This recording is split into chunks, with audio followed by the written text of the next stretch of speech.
Is Dr. Tom Cuba. He is the owner of his environmental consulting firm. He's a professor at USF, and he's very knowledgeable about the topic he's about to discuss, which is the precautionary principle. I think they had me, and I'm going to wander around. I think they had me sandwiched between Dr. Kaufman and John Casey to give your brains a rest. There's some heavy stuff going on. But I wanted to make just a couple of opening comments. One thing is that I think Glenn made a reference to environmentalists, and I want to point out that there's a difference between an ecologist, me, and an environmentalist. One uses data, the other doesn't. Okay, so you get that straight right away. Secondly, I'm not actually a university professor. I'm an adjunct, research adjunct, so I don't actually teach except in places like this. The third thing is, and I wouldn't bring this up except 7 times in the past week and a half or so, I have been mistaken for one Mike McAllister. Okay? So, look at him, look at me. He's the handsome one. Okay? All right, so that'll give us off to a little bit. Everybody get their brain rested out and everything. Now I'm going to get into my topic, which is something called the precautionary principle. It's not nearly as in-depth as what you've heard or what you will hear, but it is certainly as widespread. And I just want to make people aware of its existence so that you can recognize it when it starts to play a role in your life.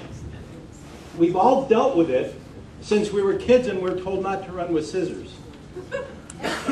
Excuse me. In medicine, its most common use is when you come up with a new drug, the drug company can't just put it on the market and see who gets better and see who dies. You know, they've got to test it against all kinds of things, and that's the precautionary principle in practice before it had a name. But in the Rio Conference in 91 or 92, United Nations gave this idea of caution a name, and they called it the precautionary principle. The best way to get across what this means and how it acts is to tell you a couple of stories. The first story would be when we decided to go to the moon. We hadn't even gotten out of the atmosphere, and some guy says, we're going to go to the moon in 10 years. Well, we did it, but we did it stepwise. We didn't put people in the rockets first. We put rockets without anything, and then we put rockets with monkeys. How was the trip, Matt?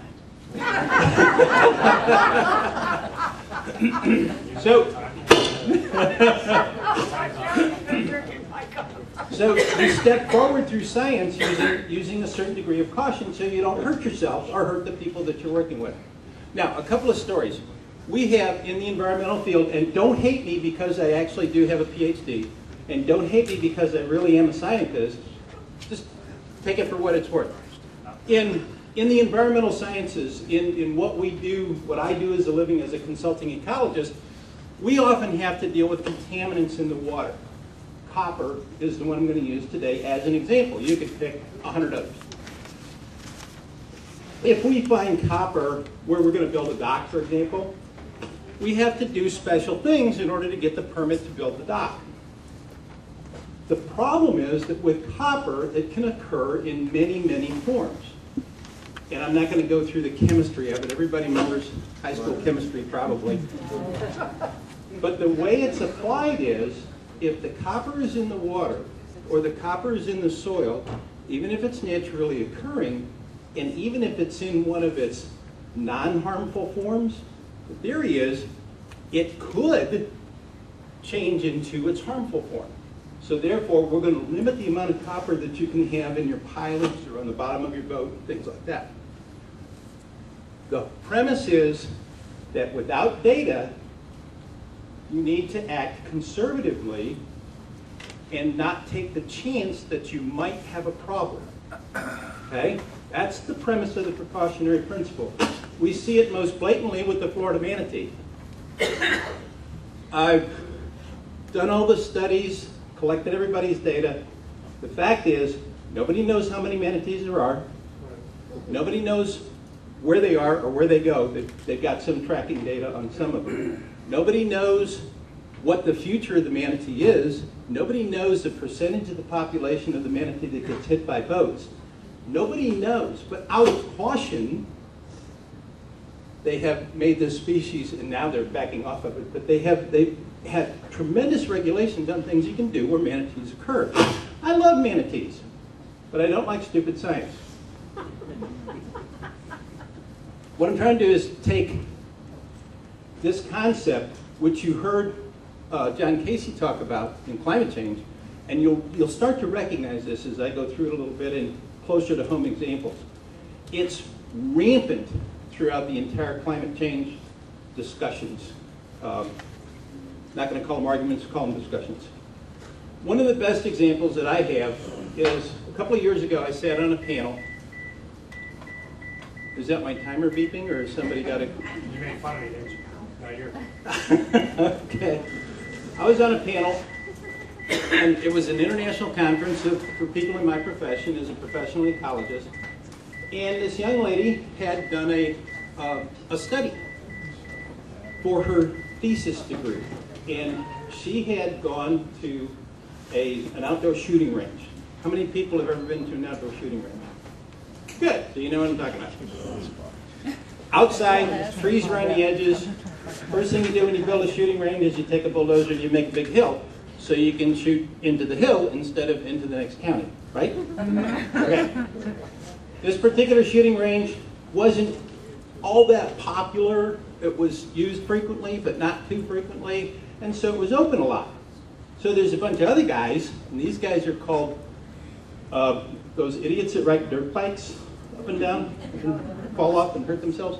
What do you call that? BMX. BMX? Mm-hmm. No, the motorized ones, the ones with gasoline engines. Motocross. Motocross guys. Okay, so they're out there, and they're running up and down the hills, and this graduate student says, I bet that when the motorcycle guys are out there and they're running up and down the hills, they kick up dust. And the dust, obviously, has lead in it because it's a shooting range. So the motorcycle guys are at risk of inhaling the dust, and they're going to die. Or at least get sick. So then the theory goes on that when it rains, the lead from the bullets will infiltrate into the soil, leach down into the ground, hit the water table. Everybody in Florida knows what a water table is, I'm sure. You hit the water table, and then it's going to drift down with the water into the creek, come up in the creek, and it's going to kill the fish. Or if you catch the fish and you eat the fish, it's going to make you sick. So we have this huge threat because of the lead in the dough. So she does her presentation. She's already been awarded her thesis, by the way. I won't tell you the school or the state. How's that? And we start the question and answer period, because I'm on the panel, I get to ask some of the questions. So I start, I go, did you test how much lead was in the dust? Well, no, we didn't do that. Did you test for how much lead was dissolved by the water? See, now lead, am I doing something wrong? Okay. Oh. Whoa. Couldn't hear you. Good. You couldn't hear me? Start over. Start over?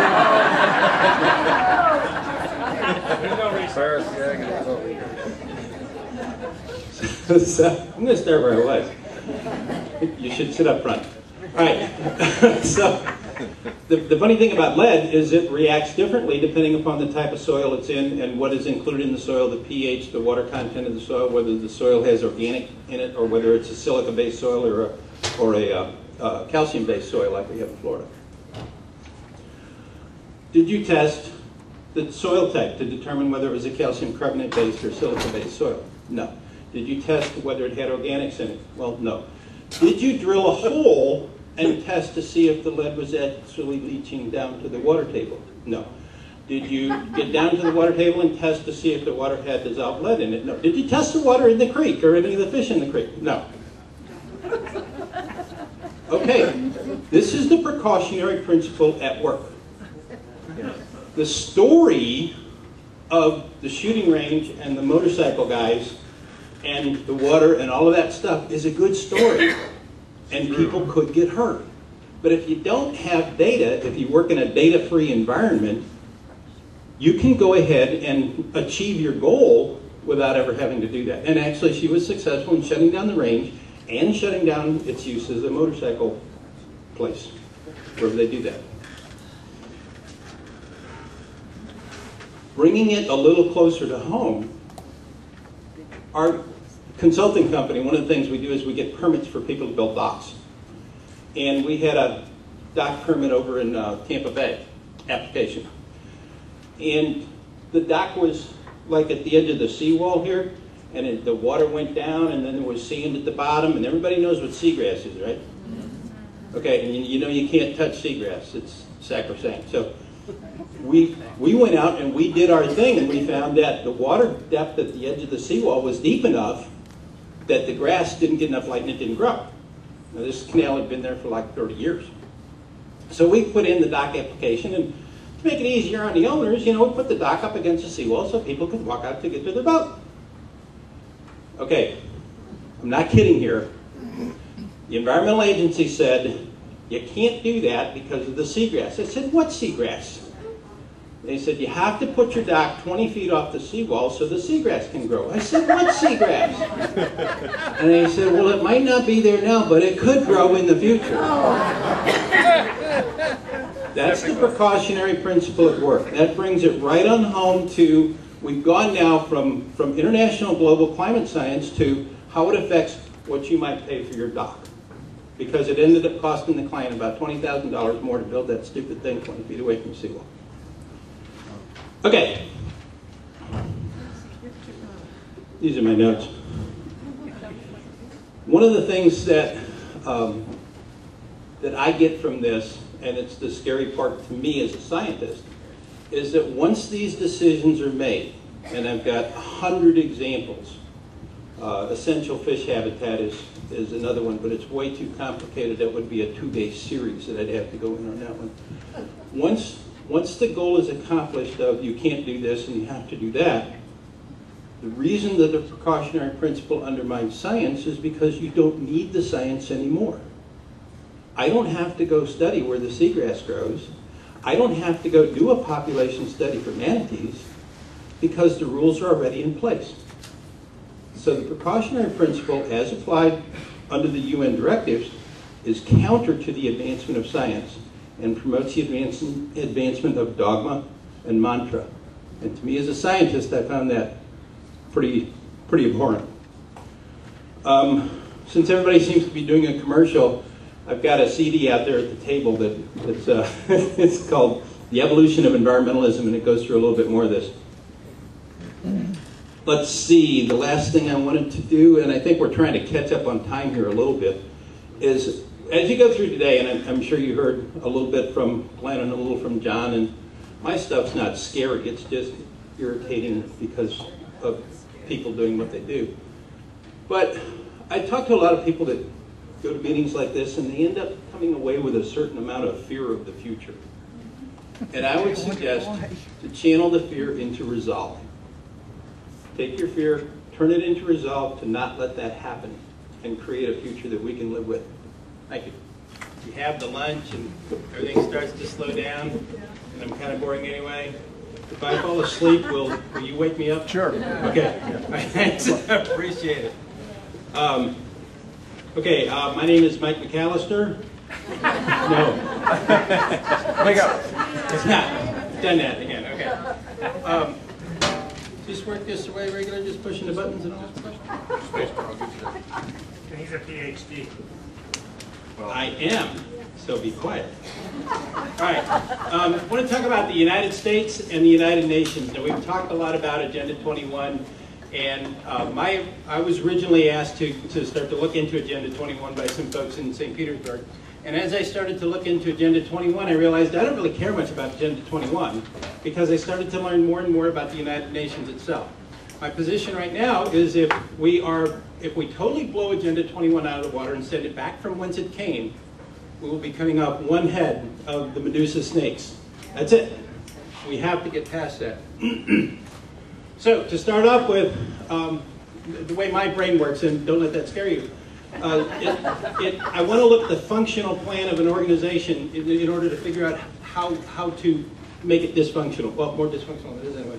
So at the very heart of the United Nations is something called the Security Council. And everybody's heard that, but I'm not sure if anybody knows what it means. The members of the Security Council are members of the Security Council forever. They can't be removed. Okay? They have a General Assembly, and they vote on stuff, and the Security Council lets them think that they're in charge of some stuff, but everything that they vote on has to come back and be ratified by the Security Council, or the Security Council could actually veto it. Everybody's heard about that sort of thing. So I'm just kind of going over the top of this. The United Nations enacts their little tendrils of socialism through agendas, conventions, and protocols. We've heard all of these things. Don't get them mixed up, but these are the major vehicles from which they do things on a formal level. They also have publications. Publications are important because somebody mentioned earlier about the Planning Association. You can have some planner in Poughkeepsie who has no idea he's implementing Agenda 21. He's just reading a planning document that the UN put out. Very, I think the word was insidious. And then you have research, and if you look at what they put out with respect to global warming, you know how good their research is. These are the things that they base a lot of the agendas and conventions and protocols on. Some of the tools they use in order to make these palatable or to sell these are environmental fanaticism, which I already pointed out is different than ecology. That's the environmental part, environmentalist part, and human rights. You can wrap up almost everything in the world into either human rights or environmentalism, environmental activism. So these are real important, and then you add to that the precautionary principle that I spoke about earlier, and you have a real powerful engine to move into the future. This one is interesting because as I started to dig into the United Nations itself, one of the things I did, and you can do this, you Google up UN, and you go to un.org, and you go to Charter, and you just start reading. And it's amazing what you see in the Charter. So a lot of what I'm going to do today is going through the actual Charter to show you how the UN is structured such that it can achieve what we've heard everybody talking about it wanting to achieve earlier. This one is key. The General Assembly may establish subsidiary organs as it deems necessary for the performance of its functions. So, enter the NGO. One of the prime subsidiary organs, we've heard about these. We talked about ICLEI. I've got an asterisk there because I think ICLEI changed its name recently or is in the process of changing its name. They did. A lot of times you'll see these folks just, okay, well, we're not getting anywhere with this one.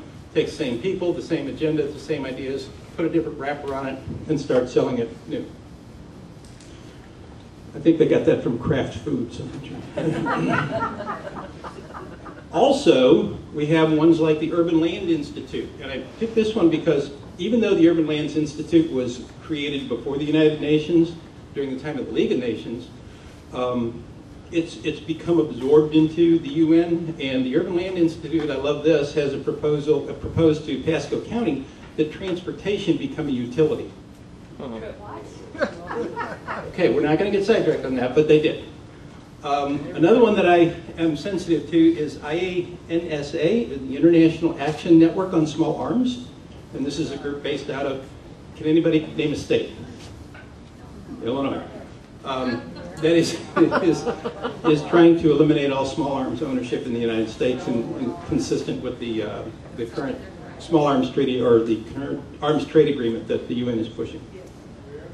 So these are just a couple of the many, many, many NGOs that are operating. Then we have what I call quasi-governmental agency. It's not really a government.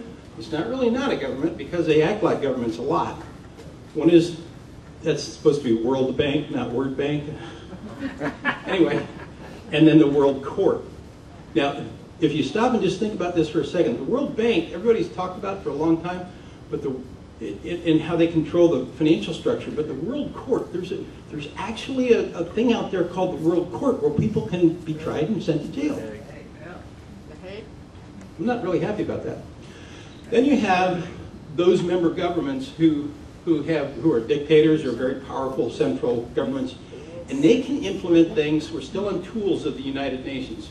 They can implement things by edict. So when Idi Amin was running Uganda, he could just say, well, we're going to do this, and nobody really complained very much, or, well, I should say for very long. In the United States, we do this by executive order. Now, we don't technically have a dictator here, but because, no, really, we don't. We get to vote him out in 12.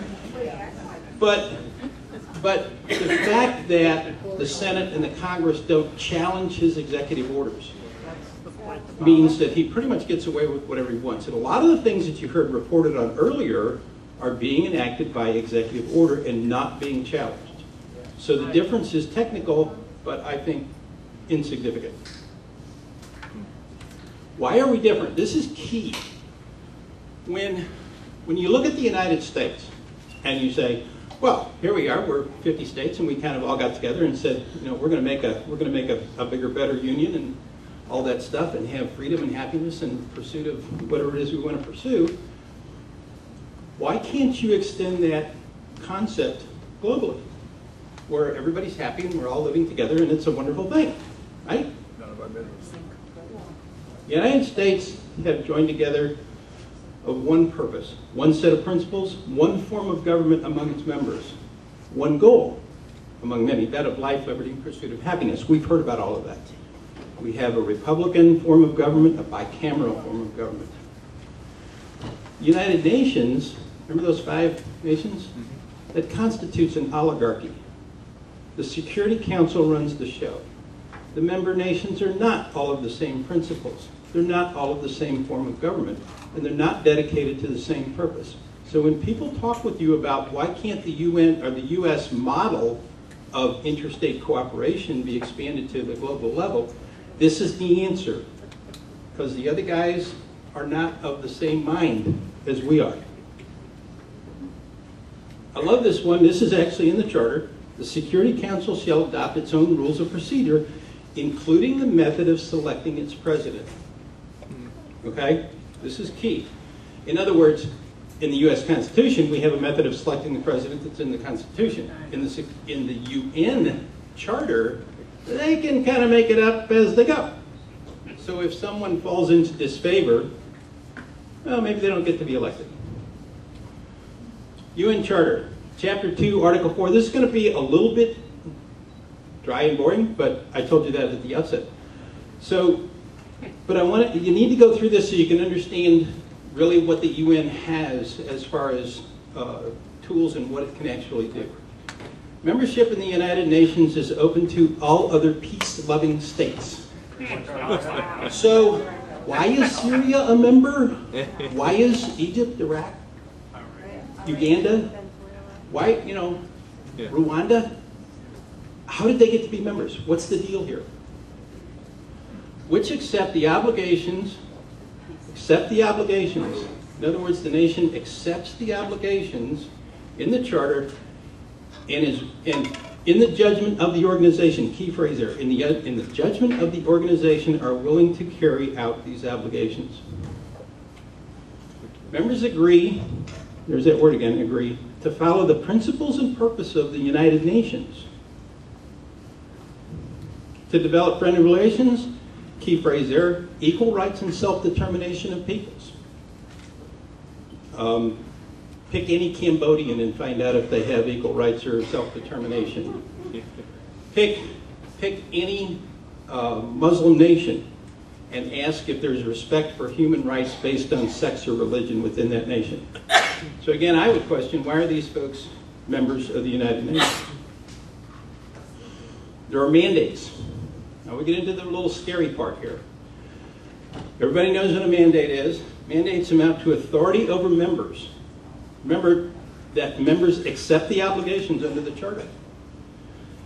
All members shall give the United Nations every assistance in any action and shall refrain from giving assistance to any state against which the United Nations is taking preventative or enforcement action. Shall is a very, very strong legal term. If Chris Ann Hall were here, you can just verify that with her later, or any attorney. To be carried out, this is the key part, when able to do so in the judgment of the United Nations. You starting to see how the power structure works here? Okay, remember this one? We started off on this one. Membership in the U.S. or in the UN is open to all other peace-loving states in the judgment of the organization are able and willing to carry out these obligations.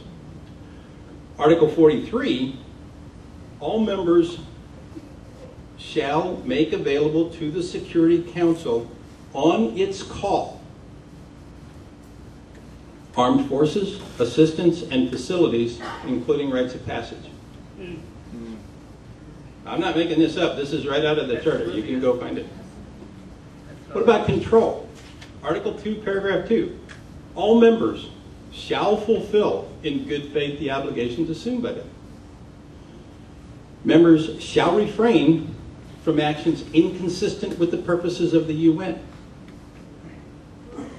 I don't have to translate any of this. It's quite straightforward English. The UN, this is the part where it really got weird for me as I started to dig into this, asserts control over non-members. The organization, Chapter 1, Paragraph 2, Article 6, shall ensure that states which are not members of the United Nations act in accordance with these principles.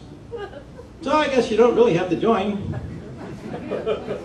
You can be ruled by the United Nations even if you don't sign the agreement. Article 32, in disputes, the Security Council, and again, we're not the General Assembly, now we're back to Security Council, shall lay down conditions which it deems just over non-members. Let me have to get my notes. Nah, I'll wing it. Okay, I told you this was going to be brief, if scary, because we're still trying to get back on schedule. And I talk fast, right? I talk fast? Okay. All right. Summary. Membership in the UN is an abdication of sovereignty by treaty. That's the only way I see it. We shall do this, we shall do that, we agree to do this, we will make available at the call of the UN Security Council. We've given up a certain degree of self-determination. We've agreed that the UN can enforce its will over ours if we deviate from the UN in the judgment of the UN. It's in the charter. We, therefore, need to accept the possibility that we will become a country of global second-class citizens. And we need to accept that if for no other reason to motivate us to resist that. Amen. The take-home message.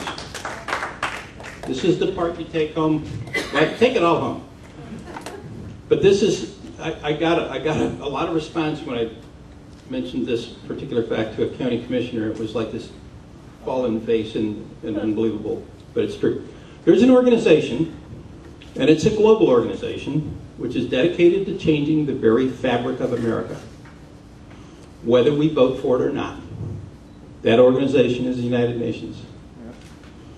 Now, I didn't have a slide for this because I can't figure out how to say it more emphatically. If you look at the history, see, I should have got my notes because I started on the wrong thing. We heard earlier from Glenn Pav and from a couple of other folks about the New World Order and how it's coming. Well, after reading the charter and putting together all of the actions, the New World Order is here and now. And it is the United Nations. And here's the part that really made me want to just curl up in a ball someplace. If you look at who's been running the Security Council for the last 40, 50 years, we did this. The U.S. has brought us the New World Order. And it's here, and now I'm going to drop another bomb. There's something called a crossover point. Right now, the United States is still the most powerful nation in the world. If we lose that status, even as a member of the Security Council, if we lose that status, at some point, we could be subjected by the rest of the members of the Security Council to sanctions for not adopting the Kyoto Protocol, to sanctions for not adopting the Biodiversity Project. when we cease to become the most powerful nation in the world, we will really realize the implications of the United Nations New World Order. And we did it to ourselves. We have to undo it. And I'll leave you with this. Is this the end or a new beginning? Thanks.